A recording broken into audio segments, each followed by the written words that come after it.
आप सुन रहे हैं वर्कर्स कनेक्ट रेडियो का हिंदी प्रसारण, जहां हम आपके लिए लेकर आए हैं मजदूर जगत की नवीनतम खबरें। दिन है शुक्रवार, तारीख 31 मई। आइए सुर्खियों से करें शुरुआत। सरकार के तिमाही रोजगार सर्वेक्षण से खुलासा, गैर कृषि क्षेत्रों में ठेका मजदूरी में दोगुने दर से हुआ है इजाफा। मिजोरम में भारी बारिश के बीच पत्थर खदान ढहने से 17 मजदूरों की मौत, कई अन्य अब भी लापता। केंद्रीय ठेका श्रम सलाहकार बोर्ड तमिलनाडु में चेन्नई अंतर्राष्ट्रीय हवाई अड्डे पर ठेका मजदूरों के रोजगार की स्थिति का करेगा अध्ययन। ग्रीस में सरकारी और सार्वजनिक मीडिया में कार्यरत पत्रकारों और सरकार के बीच बेहतर कार्यस्थल और सामाजिक सुरक्षा को लेकर हुआ समझौता। पाकिस्तान में बिजली विभाग के मजदूरों ने निकाली रैली, तत्काल वेतन वृद्धि और काम की बेहतर स्थिति की रखी मांग। अब खबरें तफसील से। लेबर ब्यूरो द्वारा हाल ही में जारी तिमाही रोजगार सर्वेक्षण से गैर कृषि क्षेत्रों में रोजगार की भयावह स्थिति का खुलासा हुआ है।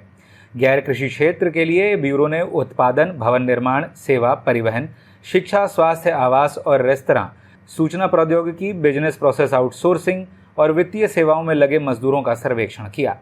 रिपोर्ट के अनुसार इन क्षेत्रों में ठेका मजदूरों की हिस्सेदारी वित्तीय वर्ष 2022 में लगभग 8.5% थी, जो कि वित्त वर्ष 2023 की पहली छमाही में दोगुनी से भी अधिक बढ़कर लगभग 18% हो गई।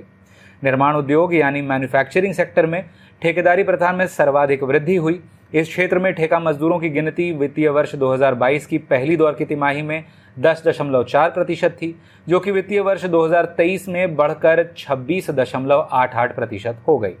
पिछले साल उद्योगों के वार्षिक सर्वेक्षण से पता चला था कि निर्माण उद्योग में लगभग 98% प्रतिष्ठान किसी न किसी रूप में ठेका मजदूरों से काम लेते हैं।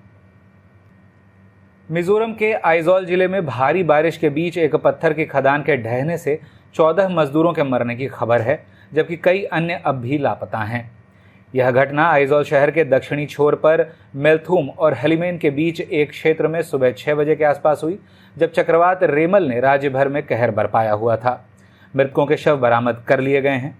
हालांकि हंथर में राष्ट्रीय राजमार्ग 6 पर भूस्खलन के कारण आइजॉल का संपर्क देश के अन्य हिस्सों से कट गया है, जिसके कारण राहत एवं बचाव कार्य में बाधा आ रही है। श्रम और रोजगार मंत्रालय ने तमिलनाडु की राजधानी चेन्नई में अंतर्राष्ट्रीय हवाई अड्डे पर ठेका श्रमिकों के रोजगार का अध्ययन करने के लिए केंद्रीय सलाहकार ठेका श्रम बोर्ड के तहत एक पैनल का गठन किया है। 4 सदस्यीय पैनल में centre of Indian trade union से एक प्रतिनिधि, steel authority of India limited से एक, रेलवे बोर्ड से एक प्रतिनिधि होंगे, जिनकी अगुवाई उप मुख्य श्रम आयुक्त सेंट्रल चेन्नई करेंगे। समिति को मद्रास उच्च न्यायालय के आदेश के अनुसार ठेका श्रम नियमन एवं उन्मूलन अधिनियम 1970 की धारा 10 के प्रावधानों के मद्देनजर चेन्नई हवाई अड्डे पर पैकिंग, लोडिंग और उससे जुड़े कार्यों में ठेका श्रमिकों के रोजगार पर प्रतिबंध लगाने पर उचित सिफारिश करने का प्रभार दिया गया है। चलते हैं अंतर्राष्ट्रीय खबरों की ओर। पहली खबर ग्रीस से है, जहां सरकारी और सार्वजनिक मीडिया में काम करने वाले पत्रकारों की यूनियनों journalist union of Athens daily newspapers JUADN और union of magazine and electric press journalist ESPIT ने सरकार के साथ दीर्घकालिक समझौते पर हस्ताक्षर किए हैं।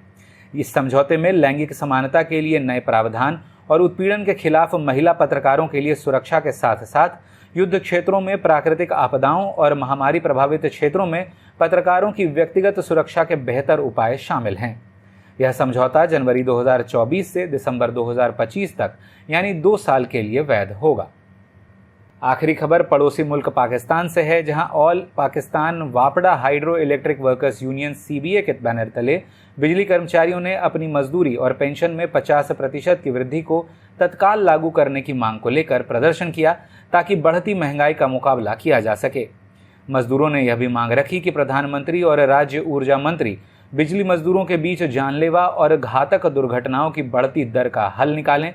साथ ही कर्मचारियों के लिए उत्पादकता भत्ते यानी परफॉर्मेंस बोनस दोबारा लागू किए जाएं और ठेका और दिहाड़ी मजदूरों को परमानेंट नौकरी दी जाए। इस अंक में बस इतना ही।